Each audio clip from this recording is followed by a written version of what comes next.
सोचो, फरवरी 1957, Philadelphia, America. एक ठंडी सुबह, शहर के बाहर एक सुनसान जगह, आसपास कोई नहीं, सिर्फ हवा की आवाज और रास्ते के किनारे पड़ा हुआ एक पुराना कार्डबोर्ड बॉक्स। डोर से देखने पर वो बिल्कुल नॉर्मल लग रहा था, जैसे किसी ने बेकार सामान फेंक दिया हो। लेकिन कुछ मिनट बाद ये बॉक्स अमेरिका के सबसे बड़े मिस्ट्रीज में से एक बनने वाला था। एक आदमी उस बॉक्स के पास पहुंचता है, वह अंदर झांक कर देखता है और उसके होश उड़ जाते हैं। बॉक्स के अंदर एक छोटे बच्चे की लाश थी। पुलिस को तुरंत बुलाया गया, क्राइम सीन सील कर दिया गया, इन्वेस्टिगेटर्स पहुंच गए। लेकिन किसी को अंदाजा नहीं था कि यह केस अगले कुछ हफ्तों या महीनों तक नहीं, बल्कि अगले 65 साल तक लोगों को परेशान करेगा। क्योंकि पुलिस के पास बॉडी थी, एविडेंस था, क्राइम सीन था, लेकिन एक चीज नहीं थी, नाम। पुलिस को नहीं पता था कि यह बच्चा कौन था, और इसीलिए दुनिया उससे एक ही नाम से जाने लगी, the boy in the box. 25 फरवरी 1957 को एक यंग कॉलेज स्टूडेंट जंगल के पास अपने रैबिट ट्रैप्स चेक करने गया था। उस वक्त उसने रोड के किनारे एक कार्डबोर्ड बॉक्स देखा। पहले उसने ज्यादा ध्यान नहीं दिया, लेकिन जब वह पास गया, उसने कुछ ऐसा देखा जो वह जिंदगी भर नहीं भूल पाया। बॉक्स के अंदर एक छोटे लड़के की बॉडी थी। पुलिस तुरंत साइट पर पहुंची, एरिया को बैंड कर दिया गया, फोटोग्राफ्स ली गई, एविडेंस कलेक्ट किया गया। इन्वेस्टिगेटर्स ने बॉडी को ध्यान से एग्जामिन किया। लड़का लगभग 4 से 6 साल का था।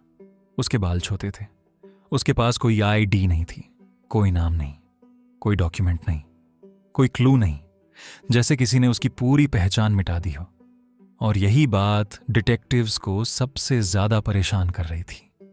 एक बच्चा, लेकिन कोई उसे ढूंढने नहीं आया। कैसे? पुलिस ने पूरी ताकत लगा दी। न्यूज़पेपर्स में फोटोग्राफ्स छपी, थाउजेंड्स ऑफ फ्लायर्स बांटे गए, रेडियो स्टेशनों पर अनाउंसमेंट्स चलाई गई। पुलिस को पूरा यकीन था कि कोई ना कोई तो इस बच्चे को पहचान लेगा। आखिर एक छोटा बच्चा अचानक गायब थोड़ी हो सकता है। कोई टीचर, कोई नेबर, कोई रिलेटिव, कोई तो होगा जो उसका नाम जानता हो। लेकिन दिन गुजारते गए, फिर हफ्ते, फिर महीने, और कोई सामने नहीं आया। कोई फैमिली नहीं, कोई मिसिंग रिपोर्ट मैच नहीं हुई, कोई क्लेम करने नहीं आया, जैसे ये बच्चा दुनिया में था ही नहीं। और इसी बात ने इन्वेस्टिगेटर्स को डरा दिया। क्या यह बच्चा किसी सीक्रेट लाइफ का हिस्सा था? क्या उसे जानबूझकर छुपाया गया था, या फिर कहानी में कुछ और ही था? सवाल बढ़ते गए, जवाब एक भी नहीं मिला। इन्वेस्टिगेटर्स को कार्डबोर्ड बॉक्स से कुछ क्लूज मिले। पता चला कि बॉक्स एक बेबी बेसेंट के पैकेजिंग बॉक्स का था।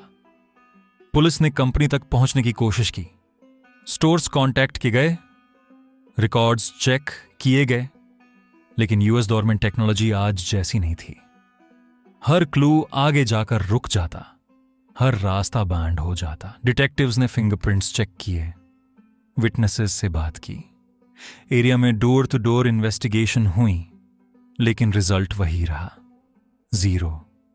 केस धीरे धीरे कोल्ड केस बनने लगा, लेकिन पुलिस ने हार नहीं मानी।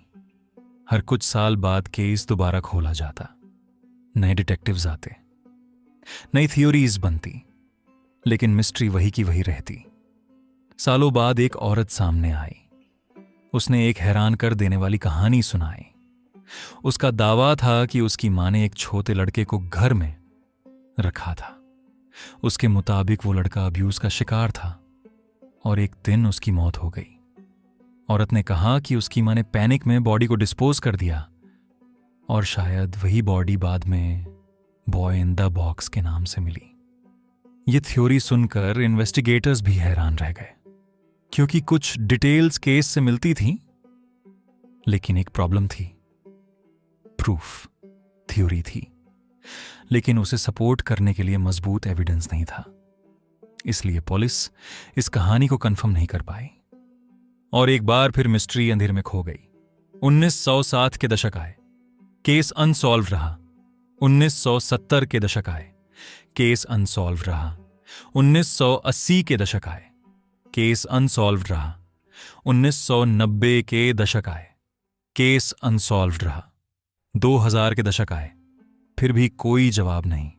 पूरे अमेरिका में लोग इस केस को जानते थे, लेकिन कोई उस बच्चे का नाम नहीं जानता था। वह सिर्फ एक मिस्ट्री बनकर रह गया था। एक फोटो, एक कार्डबोर्ड बॉक्स और हजारों सवाल। धीरे धीरे लोगों ने मान लिया कि शायद यह मिस्ट्री कभी सॉल्व नहीं होगी। शायद उस बच्चे का नाम हमेशा के लिए खो चुका है। लेकिन फिर साइंस ने एंट्री मारी और सब कुछ बदल गया। 2022 में इन्वेस्टिगेटर्स ने एडवांस्ड डीएनए टेक्नोलॉजी का यूज किया। पुराने सैंपल्स दोबारा एनालाइज किए गए, जेनेटिक जीनोलॉजी का इस्तेमाल हुआ, फैमिली ट्रीज ट्रेस किए गए और फिर 65 साल बाद मिस्ट्री का एक हिस्सा सॉल्व हो गया। पुलिस को बच्चे की आइडेंटिटी मिल गई। उसका नाम था जोसेफ ऑगस्टस जारेली। पहली बार दुनिया को पता चला कि बॉय इन द बॉक्स कोई मिस्ट्री कैरेक्टर नहीं था। वो एक असली बच्चा था। उसका नाम था, उसकी पहचान थी, उसकी एक जिंदगी थी। 50 साल बाद उसे उसका नाम वापस मिल गया। लेकिन एक सवाल अब भी बाकी था, उसकी मौत का जिम्मेदार कौन था? और आज तक इस सवाल का पूरा जवाब किसी के पास नहीं है।